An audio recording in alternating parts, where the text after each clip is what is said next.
किसी ने बड़े कमाल की बात कही है कि अगर आप उस वक्त भी मुस्कुरा सकते हैं जब आप अंदर से टूट गए हैं, तो यकीन मानिए इस दुनिया में आपको कभी कोई हरा नहीं सकता। हाय गाइस, मेरा नाम है आरजे कार्तिक और आपके लिए एक छोटी सी मजेदार कहानी। जापान में एक साबुन बनाने वाली कंपनी थी जिसकी चर्चा दुनिया में थी। साबुन बनाने के मामले में उनसे कोई भी कंपनी टक्कर नहीं ले पाती थी। उस कंपनी की क्वालिटी, प्रोसेस, हर चीज में वो कंपनी नंबर 1 थी। लोग कहते थे साबुन हो तो इस कंपनी का हो, इस लेवल पर उनका नाम था। लेकिन एक बार उस कंपनी की साख में एक छोटा सा धब्बा लग गया। किसी गांव में एक व्यक्ति साबुन खरीदने के लिए गया। जब साबुन का बॉक्स घर लेकर के आया डिब्बा, तो डिब्बा खाली निकल गया। उसने जाकर के पत्रकारों को बता दिया, अखबार में छप गया, न्यूज चैनल्स में बात चली गई, मैगजीन्स में छप गया कि इतनी बड़ी कंपनी, इतना बड़ा नाम और ये कर रहे हैं, एक डिब्बा खाली निकल गया, धोखा दे रहे हैं कस्टमर्स को। बहुत कुछ मीडिया में कहा जाने लगा। उस कंपनी के मैनेजमेंट ने मीटिंग बुलाई। समझ नहीं पा रहे थे कि गलती कहां से हो गई हमसे, मतलब इतनी छोटी सी मिस्टेक हमसे कैसे हो गई। वो कई बार शगुन में होता है ना, आप 10 लिफाफे 12 लिफाफे साथ ले जाते हैं, कोई खाली चला जाता है, वैसी सी मिस्टेक।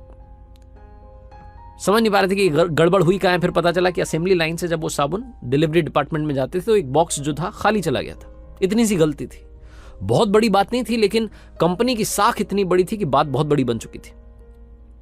अब कंपनी वालों ने डिसाइड किया कि यह गलती कभी भी दोबारा नहीं होनी चाहिए। यह आपकी हमारी एक ह्यूमन एरर है, लेकिन यह होना नहीं चाहिए। अब इसको क्या किया जाए? तो आइडिया मंगवाया गया। सब लोग अपना अपना आइडिया लेकर के आए। एक बंदे ने आइडिया दिया, वो पसंद आ गया कंपनी वालों को। आइडिया ये था कि जो असेंबली लाइन है उसके आखिरी में एक एक्सरे मशीन लगवाएंगे और एक हाई रेजोल्यूशन वाला मॉनिटर रखवाएंगे, कंप्यूटर रखवाएंगे, जिससे कि वहां एक व्यक्ति बैठे और वो चेक करता रहे कि कोई डिब्बा खाली तो नहीं जा रहा है।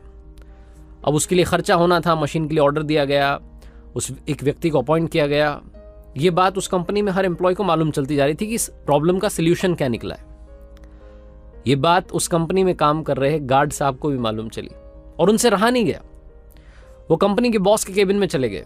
बॉस ने कहा, अरे आओ गार्ड साहब, क्या कह रहे हो? तो उन्होंने कहा कि साहब छोटा मुंह बड़ी बात, लेकिन ये खर्चा आप फालतू में कर रहे हैं। तो जो कंपनी का बॉस था उसने कहा कि अरे गार्ड साहब, आपको मालूम नहीं है, हमारी कंपनी की साख पर धब्बा लग गया और आप कहां समझेंगे ये सब।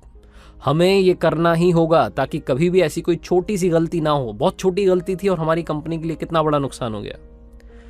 गार्ड ने कहा कि नहीं, मैं नहीं कह रहा हूं कि आपको सुधारना नहीं है, सुधारिए, लेकिन इतना खर्चा करने की जरूरत नहीं है।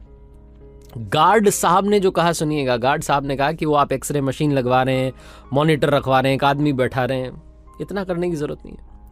असेंबली लाइन से जब वो साबुन जो है, साबुन के बॉक्सेस जा रहे हैं डिलीवरी डिपार्टमेंट की तरफ, तो वहां पर एक बड़ा हाई स्पीड का इलेक्ट्रिकल पंखा लगवा दो। लाइट वाला पंखा हाई स्पीड में चलेगा, तेज हवा फेंकेगा। डिब्बे जब निकलेंगे, अगर कोई खाली आया तो तेज हवा उसे उड़ा देगी और डिब्बा साइड कर देगी।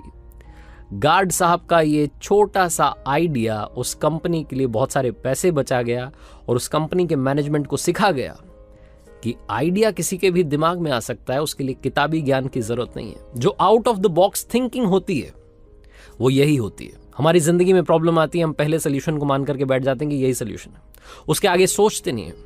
अगर हम दूसरा तीसरा सोल्यूशन ढूंढने जाएंगे तो प्रॉब्लम को जड़ से मिटा देंगे। दूसरी बात ये कहानी सिखाती है कि ओवर थिंकिंग में कुछ नहीं रखा। वो कंपनी वाले ओवर थिंकिंग कर रहे थे, क्या करें, कैसे करें, सारा दिमाग लगा दिया। उस प्रॉब्लम का सोल्यूशन सिंपल सा था, एक पंखा लगाना था लाइट वाला, काम आसान था। आरजे कार्तिक बस यही कहेगा इन 2 बातों के साथ, जिंदगी में याद रखो इनको और कर दिखाओ कुछ ऐसा कि दुनिया करना चाहे आपके जैसा।